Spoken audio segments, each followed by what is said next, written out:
오늘 우리에게 주신 하나님 말씀은 신명기 4장 15절에서 24절까지 말씀입니다.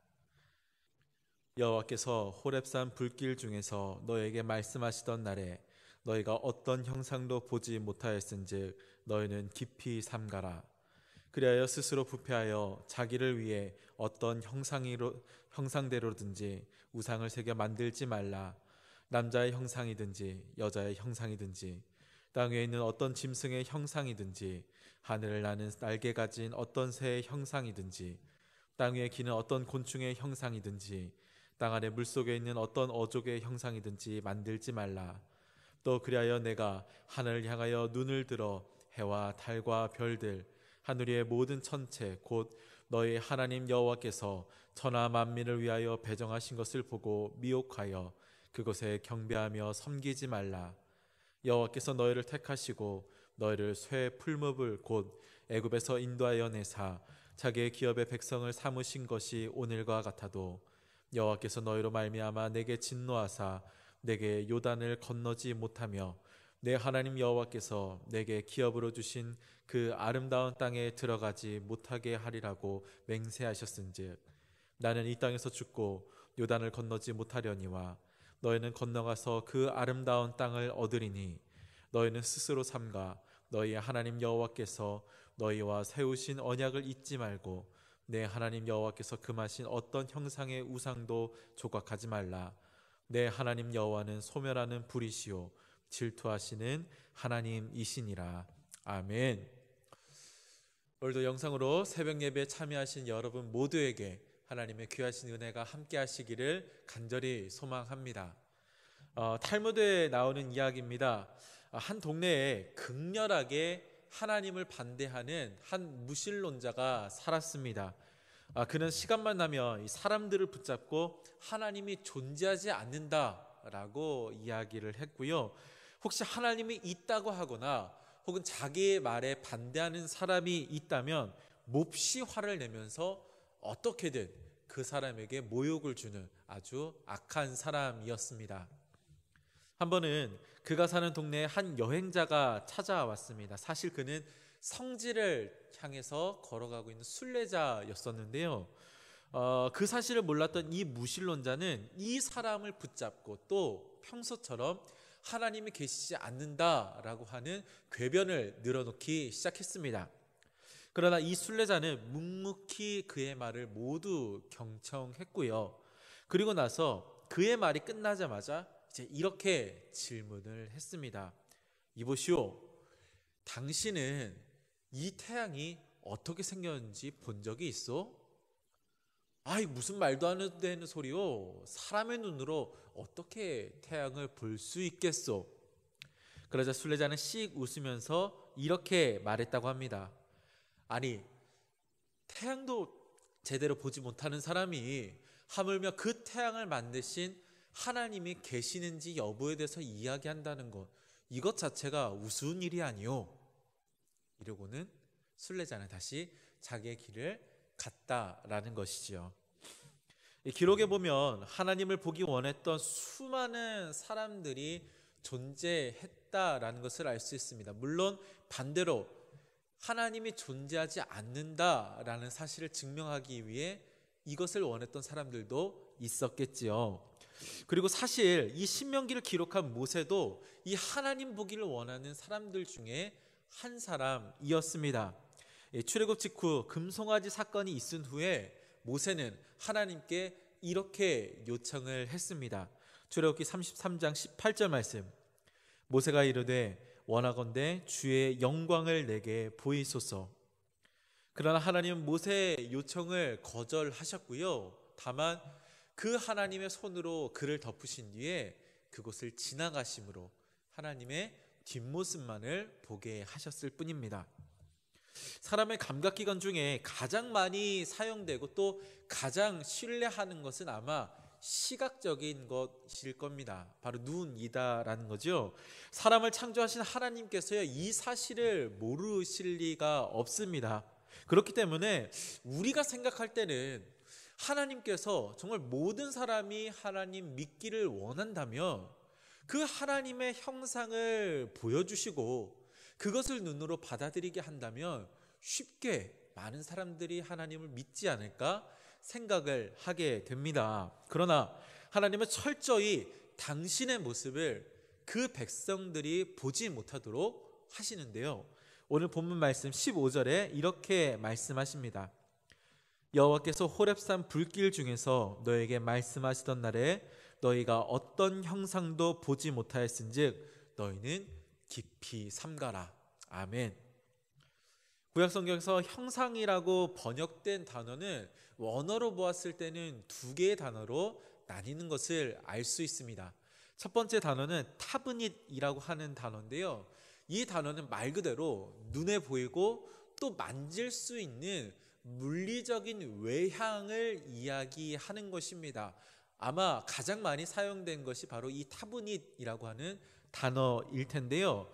또 하나의 단어가 젤렘이라고 하는 단어가 있습니다. 젤렘은 물질적인 이런 외향뿐만이 아니라 그 내면에 있는 것들, 그에 대한 성품이나 성격이나 이제 이러한 것들까지 모두 합쳐서 포괄하여서 그 존재 자체를 이야기할 때 이 젤렘이라고 하는 단어를 사용하는데요. 창세기 1장 26절에 하나님께서 자기의 형상대로 사람을 창조하셨다라고 할 때 사용된 단어가 바로 이 젤렘이라고 하는 단어입니다.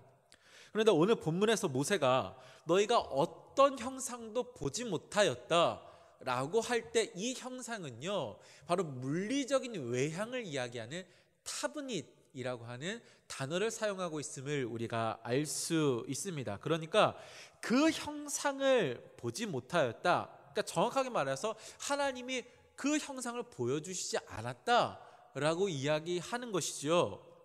여러분, 눈에 보이는, 그래서 논리적으로 납득할 수 있는 그 하나님을 바랬던 이스라엘의 기대를 하나님이 꺾어 버리셨다라는 것입니다. 그렇다면 왜 하나님은 가장 확실해 보이는 그 외형을 보여주시는 일을 하지 않으셨을까요? 왜냐하면 사람의 형상을 우상으로 만들어서 자기 소유에 두고 싶어하는 그 인간의 죄성을 아셨기 때문에 하나님은 그 형상을 보여주지 않으셨다라는 것입니다. 창세부터 지금까지 인류 역사를 영적으로 해석해 본다라고 하면은 누가 주인인가를 두고 하나님과 인간이 주도권 싸움을 한 것이다 라고 우리가 해석해 볼 수 있을 것 같습니다. 이사야서 43장 21절 말씀과 같이 하나님은요, 사람을 창조하실 때 하나님을 창조하기 위해, 하나님이 사람을 찬양하기 위해서 하나님을 위하여 창조하셨다라고 이야기를 합니다. 동사를 두 번이나 반복하여서 찬양하도록 만드셨고 또 나를 위하여서 만드셨다라고 설명을 하십니다. 여러분, 찬양 무엇입니까?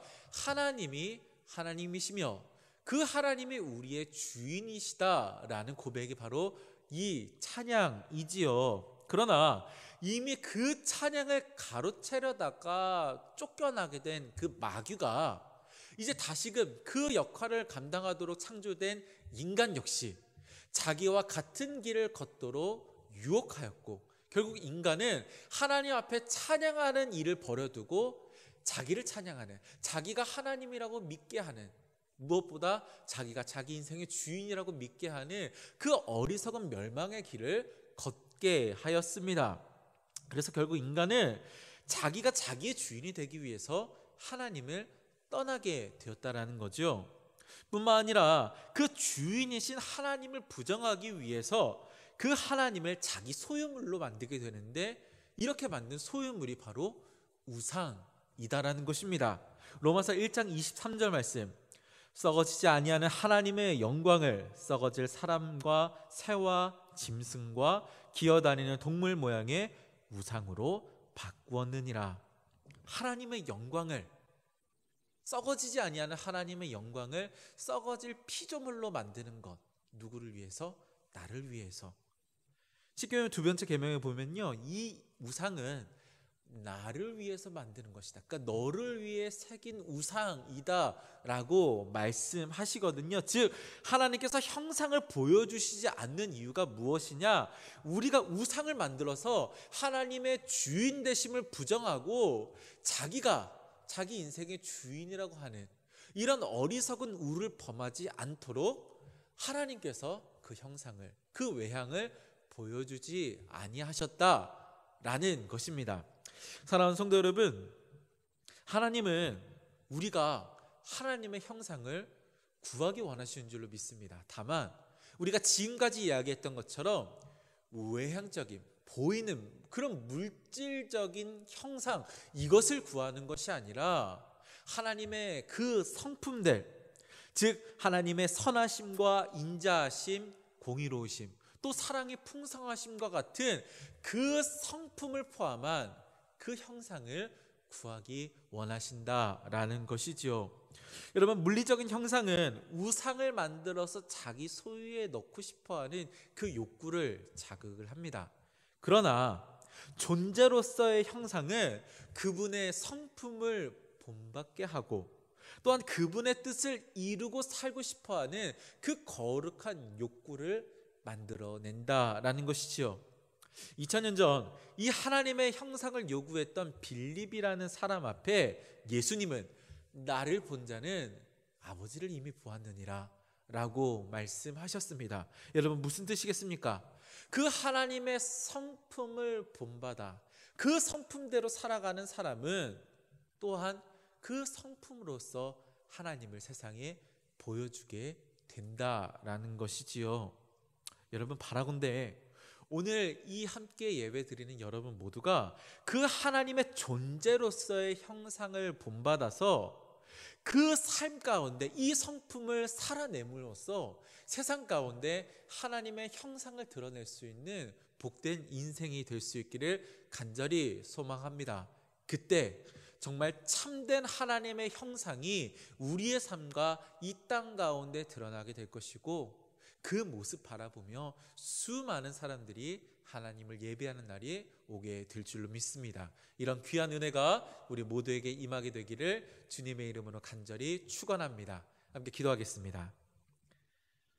살아계신 하나님, 감사합니다. 하나님, 오늘 말씀과 같이 우리가 눈에 보이는 형상을 쫓는 삶이 아니라 오히려 그 존재로서의 그 형상, 하나님의 그 선하심과 인자하심, 은혜가 풍성하시고 긍휼이 많으신 그 성품을 구하고 또한 그 성품을 본받기 원하는 우리 모두의 삶이 될 수 있도록 주님 도와 주시옵소서. 그래서 세상 가운데 이 성품대로 살아냄으로써 그 하나님의 형상을 드러내고, 그로 말미암아 세상 수많은 사람들이 하나님을 보고 그분을 믿고 예배하는 날이 속히 올 수 있도록 주님 도와 주시옵소서. 어렵고 힘든 시기를 살아가는 주의 자녀들을 기억하여 주시고, 하나님 그 삶에서도 하나님의 성품을 드러내는 인생 살게 하여 주셔서 하나님 그것으로 빛이 되고 소망이 되고 또 다른 누군가에게 위로가 되는 귀하고 복된 유익과 덕이 되는